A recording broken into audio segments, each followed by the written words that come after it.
Évangile de Jésus-Christ selon Saint Jean. Gloire à toi, Seigneur. Au commencement était le Verbe, et le Verbe était auprès de Dieu. Et le Verbe était Dieu. Il était au commencement auprès de Dieu. C'est par lui que tout est venu à l'existence, et rien de ce qui s'est fait ne s'est fait sans lui. En lui était la vie, et la vie était la lumière des hommes. La lumière brille dans les ténèbres, et les ténèbres ne l'ont pas arrêtée. Il y eut un homme envoyé par Dieu, son nom était Jean. Il est venu comme témoin, pour rendre témoignage de la lumière, afin que tous croient par lui. Cet homme n'était pas la lumière, mais il était là pour rendre témoignage à la lumière. Le Verbe était la vraie lumière qui éclaire tout homme en venant dans le monde. Il était dans le monde et le monde était venu par lui à l'existence, mais le monde ne l'a pas reconnu.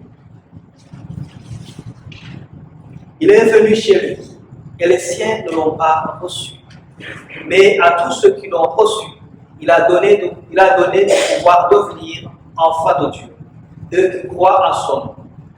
Ils ne sont pas nés du sang, ni d'une volonté charnelle, ni d'une volonté d'homme. Ils sont nés de Dieu. Et le Verbe s'est fait chair, il a habité parmi nous. Et nous avons vu sa gloire, la gloire qui tient de son Père comme Fils unique, plein de grâce et de vérité. Jean le Baptiste lui rend témoignage en proclamant: c'est de lui que j'ai dit, celui qui vient derrière moi est passé devant moi, car avant moi il était. Tous, nous avons eu part à sa plénitude. Nous avons reçu grâce après grâce, car la loi fut donnée par Moïse, la grâce et la vérité sont venues par Jésus-Christ. Dieu, personne ne l'a jamais vu. Le Fils unique, lui qui est Dieu, lui qui est dans le sein du Père, c'est lui qui l'a fait connaître. Acclamons la parole de Dieu. Louange à toi, Seigneur Jésus. Frères et sœurs, joyeux Noël. Joyeux Noël, c'est le souhait que nous adressons mutuellement. Quelles étaient joies que chantent les anges. Gloire à Dieu au plus haut des cieux, et paix sur la terre aux hommes qui l'aiment. Cette gloire de Dieu qui ne se sépare jamais du bonheur des hommes. La première lecture que nous avons écoutée nous montre cette allégresse, cette joie de recevoir la bonne nouvelle du salut. Éclater un cri de joie. Vous, ruines de Jérusalem, car le Seigneur console son peuple. Il rachète Jérusalem. C'est qui rachète son peuple, c'est celui qui était au commencement. Ce n'est pas le commencement au sens chronologique, mais c'est le commencement de la vie. Au commencement était le Verbe. C'est par lui que tout est venu à l'existence. Et dans le mystère de Noël, celui qui donne la vie, il est celui qui reçoit la vie. De Marie. Celui qui est l'auteur de l'existence, celui qui reçoit cette humanité en échange merveilleux. Dieu, de son ciel, de sa grandeur, n'a pas voulu commander le monde, mais il a voulu venir y habiter. Pourquoi? Parce qu'il est la lumière. Comment penser éclairer une maison avec une lampe alors que la lampe n'est pas dans la maison? On peut imaginer comment on peut éclairer une maison comme cette église avec des lampes, mais et que les lampes ne soient pas au sein de la maison. C'est pratiquement impossible. Alors nous avons écouté à plusieurs reprises le mot lumière. Il était la lumière. Jésus, le Verbe de Dieu qui s'est fait chair, il a voulu éclairer nos ténèbres à l'intérieur du lieu où se jouent les ténèbres.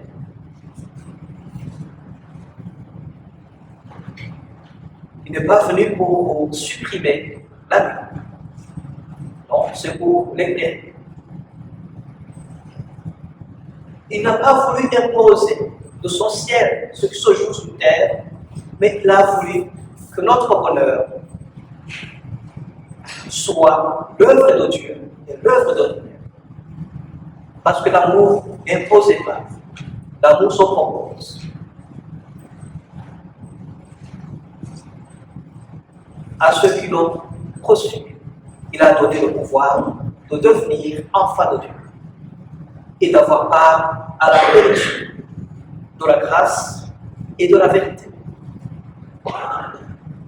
La grâce, parce que c'est un Dieu qui partage notre condition. Il sait tout de nous.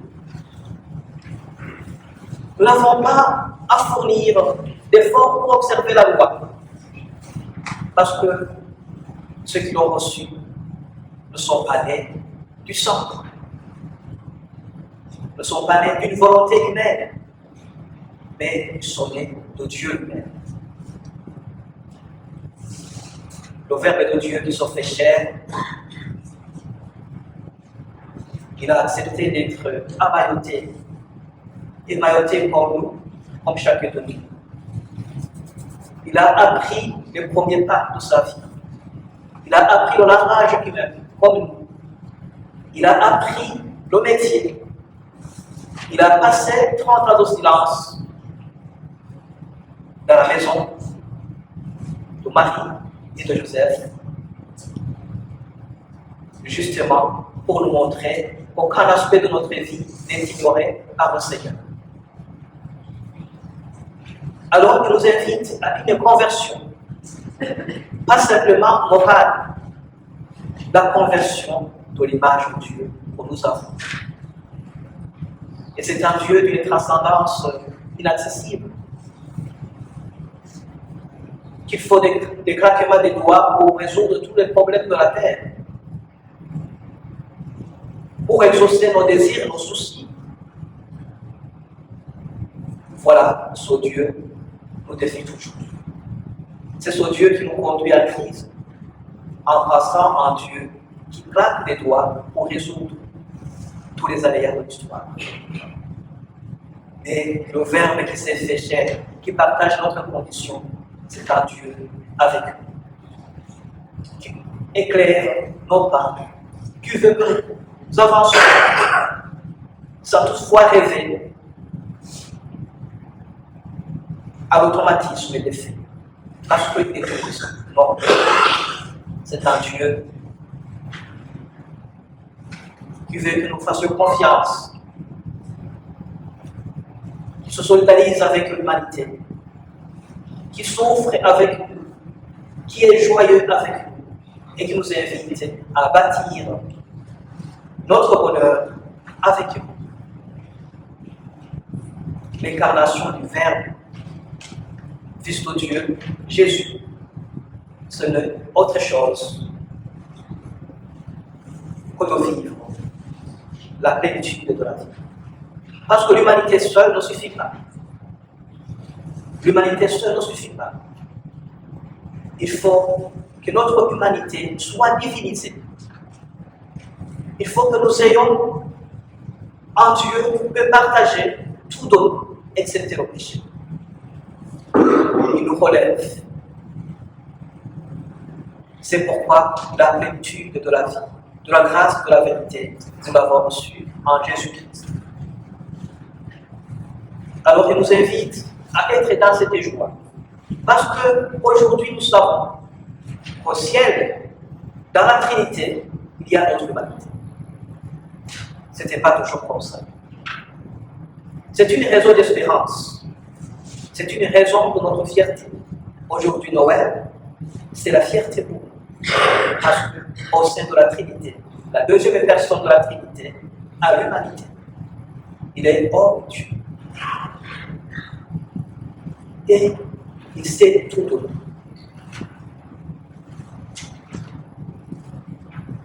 Il nous faut cette conversion de notre foi, une foi en un Dieu qui est proche de nous, et qui nous invite à être proches les uns pour les autres, à porter cette épée, à être des messagers qui annoncent que la bonne nouvelle est venue par nous. Aujourd'hui, nous nous réunissons en famille pour partager Noël. C'est bien de rappeler toujours que nous fêtons Noël dans la famille parce qu'il y a une bonne nouvelle d'un enfant qui est né, enfant qui est homme et Dieu, et à nous qu'il faut toujours